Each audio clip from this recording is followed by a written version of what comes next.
பொய் சொல்லக்கூடாது, திருடக்கூடாது, அடுத்தவங்க வாழ்க்கையை நாசமாக்க கூடாது. இதை தவிர்த்து நம்ம எந்த வேலை பண்ணாலும் அது நம்மளுக்கு இதுதான். சூப்பர்.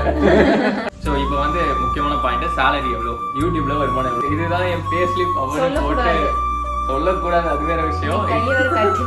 ஹலோ மக்களே, welcome to reality couple watch.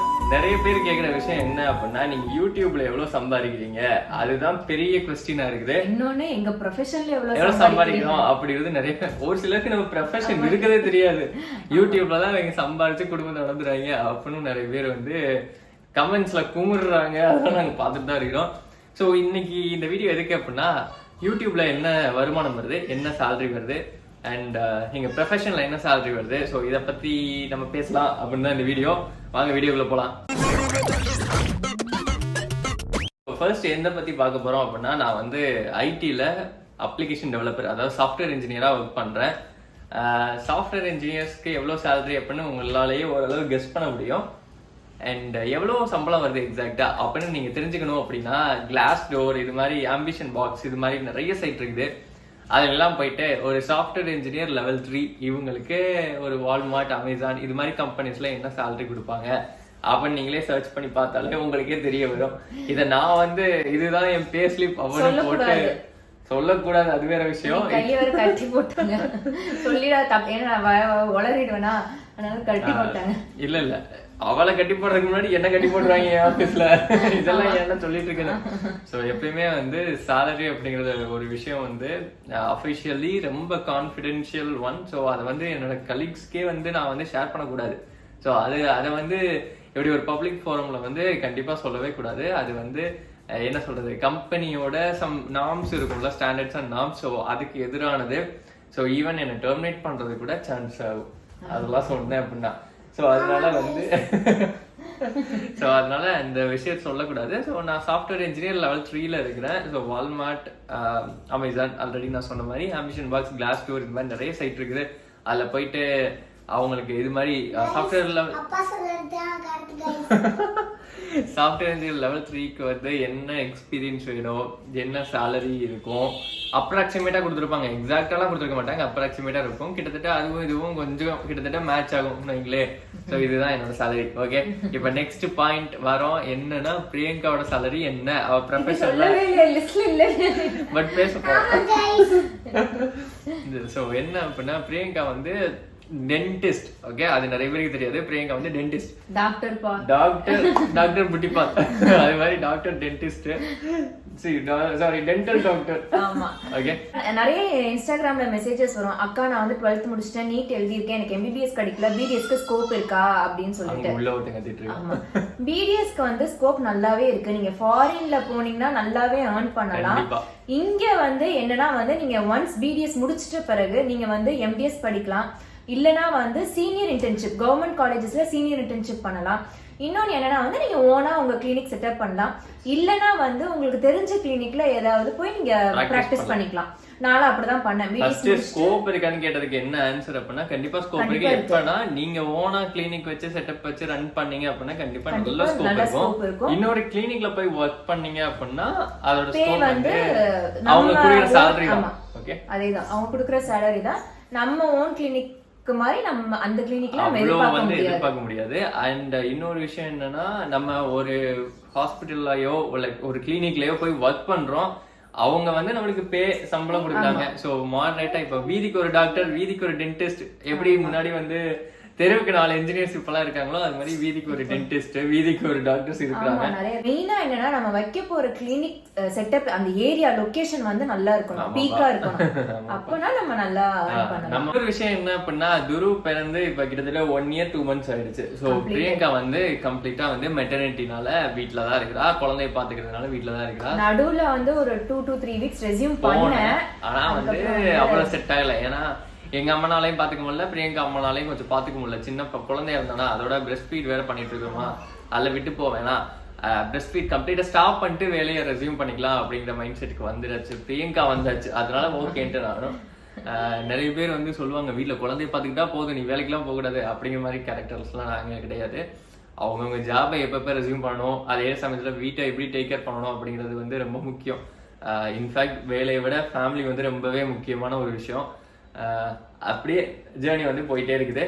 Next வந்து அப்படியே யூடியூப் வருமானத்துக்கு வந்தோம் அப்படின்னா ரீசெண்டா ஒரு கமெண்ட், ஓகேவா, என்ன கமெண்ட்னா பொறாமையில பொங்கி எழுந்து அவங்களே டெலிட் பண்ணிட்டு போயிட்டாங்க அவங்க கமெண்ட். மனசு தாங்கல, சோ அதனால அதை பின் பண்ணி வச்சுட்டேன். எப்பவுமே அந்த மாதிரி பண்ண மாட்டேன், ஆனா வந்து ஒரு கேர்ளா இருந்துட்டு அப்படி பேசும்போது எனக்கு ஒரு மாதிரி ஆயிடுச்சு. சோ அதனால அந்த கமெண்ட் பின் பண்ணி வச்சிட்டேன். அந்த கமெண்ட்ல முக்கியமா செகண்ட் கமெண்ட்ல என்ன அப்படின்னா, ஓகே நீங்க யூடியூப்ல வருமானம் பாக்குறீங்க, அதை வந்து உங்க சப்ஸ்கிரைபர்ஸ்க்கு எல்லாம் மந்த்லி அவங்க அக்கௌண்ட்ல போடுங்க அப்படின்னு சொல்லியிருந்தாங்க. அதுக்குள்ள அவங்க டெலிட் பண்ணிட்டாங்க. சோ அதுக்கு வந்து இன்னொருத்தங்க வந்து சூப்பரா ரிப்ளை பண்ணியிருந்தாங்க. அவங்க பேர் நான் நோட் பண்ணல, யூசர் இருந்தது, அதனால பேர் நான் நோட் பண்ணல. எப்படி ரிப்ளை பண்ணியிருந்தாங்கன்னா, ஆக்சுவலா வீடியோக்கு கண்டென்ட் யோசிக்கணும், வீடியோ மேக் பண்ணணும், வீடியோ எடிட் பண்ணணும், இது குழந்தைங்களையும் பார்த்து டேக் கேர் பண்ணிட்டு இந்த கேப்ல போய் பண்ணணும், ப்ரொஃபஷனல் ஒர்க் பண்ணணும், வீட்டுல இருக்க ஒர்க்கையும் பார்க்கணும். இதெல்லாம் பண்ணி ஒரு கண்டென்ட் எடுத்து வீடியோக்கு போடுவாங்க. அவங்க சம்பாதிக்கிறத வந்து உனக்கு ஸ்பிட் பண்ணி கொடுக்கணுமா அப்படின்னு மூஞ்சில் அடிச்ச மாதிரி கேட்டிருந்தாங்க. ஆக்சுவலா அவங்க வந்து அவங்களோட கமெண்டே அவங்களே ரிமூவ் பண்ணிட்டு போயிட்டாங்க. அதனால அது கீழ இருந்து பின்னாடி இருக்கிற வர்க்ஸ் தெரியாம இருக்கலாம். இது என்னன்னா ஜஸ்ட் ஒரு ரேண்டமா ஒரு வீடியோ எடுக்கிறோம், எடுத்து நம்ம போஸ்ட் பண்றோம், அது அப்படியே லாக்ஸ் மில்லியன் போகுது, அதை பார்த்துட்டு நம்மளுக்கு வருமானம் அப்படியே கொட்டுது அப்படின்னு நினைச்சிட்டு இருக்காங்க. இது வந்து ஈஸியான ஜாபே கிடையாது. ஆக்சுவலா நீங்க பாக்குற வீடியோ வந்து ஒரு குக்கிங் வீடியோ பண்றேன் அப்படின்னா அது வந்து ஒரு 30 செகண்ட் பாப்பீங்க மேக்சிமம். அந்த 30 செகண்ட்க்கு நான் வந்து பேக்ரவுண்ட்ல வந்து 3 hours ஒர்க் பண்ணுவேன். அட்லீஸ்ட் மினிமம் 3 hours ஒர்க் பண்ணுவேன். ஈவன் சம்டைம்ஸ் வந்து 6 hours கூட ஆகும் ஒரு வீடியோ எடுக்க. அந்த 6 hours எடுத்து அதை வந்து நாங்க 30 செகண்ட்ஸ்க்கு கம்ப்ரஸ் பண்ணி எடிட் பண்ணணும், எது வேணும் எது வேணாம்னு பார்க்கணும். லாங் வீடியோ எடுக்கிறோம்னா ஆப்வியஸா ஒரு 4 to 5 hours ஆயிடும். நடுவுல வந்து பசங்க வருவாங்க, அவங்களுக்கு பார்க்கணும், அவங்களுக்கு எல்லாத்தையும் பண்ணிட்டு திருப்பி நாங்க அந்த வீடியோக்குள்ள வரணும். நிறைய ஒர்க் இருக்குது இதுல. அவ்வளோ சிம்பிளா வந்து இப்போ ஒருத்தங்க சம்பாதிக்கிறாங்க, பணம் வந்து யாருக்குமே வந்து அவ்வளோ கமெண்ட் வந்து வந்துரும். நீங்க யூடியூப் எங்களுக்கு மட்டும் இல்ல மத்த யூடியூபர்ஸ்க்கும் வரும், நீங்க யூடியூப்ல வீடியோ போட்டு ஈஸியா சம்பாதிச்சிடுறீங்க அப்படின்னு சொல்லிட்டு. பட் ஆனா வந்து பணம் ஒவ்வொரு பைசானாலும் ஈஸியா யாருக்குமே வராது. அதுக்கு பின்னாடி வந்து ரொம்ப ஹார்ட் ஒர்க் பண்ணணும். ஈவன் யூடியூபர்ஸ்மே வந்து மத்த யூடியூபர்ஸ்க்குமே சேர்த்து தான் பேசுறேன். ஸோ அவங்களும் வந்து அவ்வளோ சீக்கிரம்லாம் அவ்வளோ ஈஸியாலாம் ஏர்ன் பண்ண முடியாது. அந்த கண்டென்ட் எடுக்கணும், அதை வீடியோ எடுக்கணும், எடிட் பண்ணணும். விடிய நைட்லாம் நான் வந்து என்னோட ஒர்க் பார்ப்பேன். என்னோட ஒர்க் பார்த்துட்டு பிரியங்கா ஒரு சில டைம் எடிட் பண்ணிடுவா. ஒரு சில டைம் நான் எடிட் பண்ணணும்னா நான் எடிட்லாம் பண்ணிட்டு தூங்குறதுக்கு 12:30 ஆயிடும். ஈவினிங் மார்னிங் காலையில 7 மணிக்கெல்லாம் எனக்கு கேப் வந்துடும், ஆஃபீஸ் கேப். இதெல்லாம் எதுக்காக பண்றீங்கன்னு ஒரு சில பேர் கேட்பீங்க. எவ்வளவு கஷ்டப்பட்டு எதுக்காக பண்றீங்க அப்படின்னா எதுக்காக மணிக்காக தான். சீரியஸா மணிக்காக தான், எல்லாருமே அந்த மணிக்காக தான் ஓடுறோம். ஏன்னா குழந்தைங்களை பார்க்கணும், நம்மளுக்காக சேர்த்து வைக்கணும், குழந்தைங்களுக்காக சேர்த்து வைக்கணும். எல்லாமே என்ன ஒரு லைஃபை வந்து நல்லா பீஸ்ஃபுல்லா ரன் பண்ணணும். நாம கண்டிப்பா தேவை, கண்டிப்பா இது தேவை. இருந்தாதான் வெளியே போனா கூட ஒரு 4 பேர் மதிப்பாங்க. என்னங்க நம்ம சொந்தக்காரங்களே அப்படிதாங்க மதிப்பாங்க நம்மள. காசு இருந்தா உண்மையாவே நம்ம ரிலேட்டிவ்ஸ் எல்லாருமே நம்மளுக்கு மணி இருக்கா அப்படிதான் முதல்ல பாப்பாங்களே தவிர நம்மளோட வந்து நம்மளோட குணம் பிறகுலாம் யாருமே பாக்குறது கிடையாது. சுத்தம். சோ வந்து எல்லாருமே ஏதோ ஒரு வகையில ஏர்ன் பண்ணணும் அப்படிங்கிற மாதிரிதான் வருது. பொய் சொல்லக்கூடாது, திருடக்கூடாது, அடுத்தவங்க வாழ்க்கையை நாசமாக்க கூடாது. இதை தவிர்த்து நம்ம எந்த வேலை பண்ணாலும் அது நம்மளுக்கு இதுதான். சூப்பர். சோ இப்போ நீங்க சொல்லுங்க. சோ யூடியூப்ல வந்து யூடியூபர்ஸ் அப்படின்னு ஒரு சிலர் மட்டமா நினைச்சிட்டு இருப்பாங்க, யூடியூபர்ஸ் அதுலயே சம்பாதிச்சு போறாங்க, அவங்களுக்கு வேற வேலை இல்ல, எல்லாரும் வந்து கஷ்டப்பட்டு அந்த மாதிரி சம்பாதிக்கிறாங்க அப்படின்னு சொல்லிட்டு. சோ யூடியூப்லயும் அவங்களுக்கு வந்து ரொம்ப கஷ்டப்பட்டு தான் வீடியோவை எடிட் பண்ணுவாங்க. ஏன்னா வந்து அதுக்காக ஸ்பெண்ட் பண்ணி எடுக்கணும், அது ஒழுங்கான ஆங்கிள் வரலன்னா திருப்பி எடுக்கணும். இதுல வந்து இன்னொரு விஷயம் இருக்குது. இப்ப ஃபுல் டைம் யூடியூபர்ஸ் ஒரு சிலர் இருப்பாங்க, நாங்களாம் சும்மா பார்ட் டைம் யூடியூபர்ஸ் விடுங்க. அது ஃபுல் டைம் யூடியூபர்ஸ் எல்லாம் ரொம்ப கழுவி ஊத்துவாங்க. இது இல்லைன்னா வேலைக்கு போங்க அப்படி இப்படின்னு பார்த்தா கமெண்ட்ஸ் கண்டமேனிக்கு இருக்கும். நான் எல்லாம் பார்த்து ஃபீல் பண்ணிப்பேன், ஏன் இப்பெல்லாம் பேசுறாங்கன்னு. அதுவும் வந்து கொஞ்சம் கஷ்டமான வேலை தான். ஏன்னா வந்து அவங்களுக்கு வந்து அதுதான் அவங்க லைஃபை ரன் பண்ணணும்னு அவங்க முடிவு பண்ணிட்டாங்க. சோ அவங்க வந்து வேற யாரையும் ஏமாத்தி பொழைக்கல. அவங்க வந்து கண்டென்ட் யோசிக்கிறாங்க, அதுக்காக வெளியே டிராவல் பண்றாங்க, இது பண்ணி போடுறாங்க. சோ அதெல்லாம் அவங்க ஏர்ன் பண்றாங்க. அதுவும் கஷ்டமான ஜாப் தான் கண்டிப்பா. சோ இப்போ வந்து முக்கியமான பாயிண்ட், சேலரி எவ்வளவு, யூடியூப்ல வருமானம் எவ்வளவு, அந்த பாயிண்ட்டுக்கு வரேன். இப்ப என்ன அப்படின்னா, இப்போ என்னன்னா யூடியூப் பொறுத்த வரைக்கும் லென்த்தி வீடியோ போடுறோம்ல, இந்த வீடியோ வந்து நல்லா வியூஸ் போச்சுன்னா நல்லா earn பண்ண முடியும். அதே சமயம் ஷார்ட்ஸ் நல்ல வியூஸ் என்னதான் 1 million 2 million 3 million போனா கூட அதுக்கு அவ்வளவா earnings வராது. சோ நம்மளுக்கு ஒரு ஷார்ட்ஸ் வந்து 1 million போனுச்சுன்னா ஒரு $4 to $5 கிடைக்கும். $5 என்னப்பா 400 ரூபாய் கிடைக்கும் மேக்ஸிமம். ஒரு மினிமம் 1 million ஷார்ட்ஸ் ஒரு ஷார்ட் ஸ்பேன்ல போகணும். அப்பனாதான் வந்து ஒரு $4 அதாவது ஒரு 2 நாள் 3 நாள்ல அதுக்கும் ரெடியூஸ் ஆகும். இப்போ ஒரே நாள்ல வந்து நம்மளுக்கு 1 மில்லியன் அதுக்கு தனியா இருக்கு. சம்திங் கிளிக் த்ரூ ரேட் அது மாதிரி நிறைய கால்குலேஷன் இருக்கு யூடியூப்ல. இப்போ வந்து ரீசன்ட் டைம்ஸ்ல வந்து எந்த யூடியூபர்ஸ்க்கும் பெருசா வியூஸும் போறது கிடையாது. ஏனே தெரியல. சோ யூடியூப் சேலரி வந்து பெருசால நீ சொல்ற அளவுக்கு இருக்காது. அது வந்து சும்மா கொஞ்சம் அவ்வளவுதான். ஒரு